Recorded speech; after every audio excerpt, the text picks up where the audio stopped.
Hi. 250 కోట్ల budget, 3 సంవత్సరాల సమయం, ఎన్నో వ్యయ ప్రయాసలు, పెద్ద స్టార్ కాస్టింగ్, ఇవన్నీ హాలీవుడ్ సినిమా స్థాయిని చెప్పే కొలమానాలు.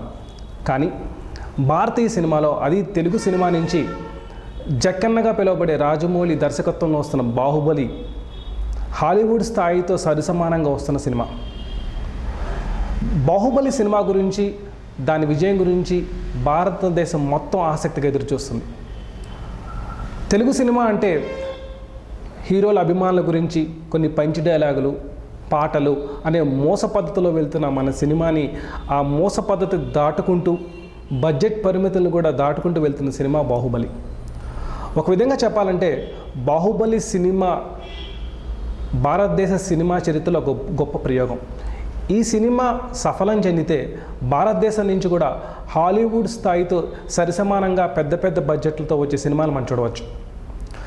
కాబట్టి ఈ సినిమా విజయం సాధించాలని అందరం ఆశిద్దాం.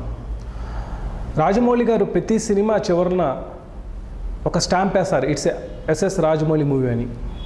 అదేవిధంగా ఈ బాహుబలి సినిమా ద్వారా భారతదేశ సినిమా చరిత్రలో ఆయన ఒక గొప్ప అధ్యాయాన్ని, ఆయన గొప్ప స్టాంప్ని కూడా వేసినట్టు మనం భావించవచ్చు.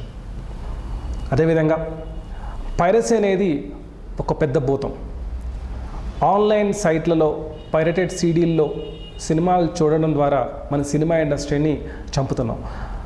మనం బాహుబలి సినిమాని కాపాడుకోవాలంటే ఈ పైరసీ బారిన పడకుండా చూడాలి. నా వంతు ప్రయత్నంగా బాహుబలి సినిమాని ఆన్లైన్ సైట్లో కనుక ప్రదర్శిస్తుంటే ఆ సైట్ వివరాలు నేను చిత్ర బృందానికి చెప్తాను.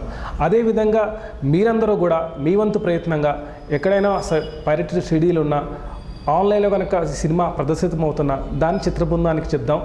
బాహుబలి సినిమాని కాపాడుకుందాం. భారతదేశ సినిమా గొప్పతనాన్ని ప్రపంచానికి చాటి చెప్తాం. Thank you.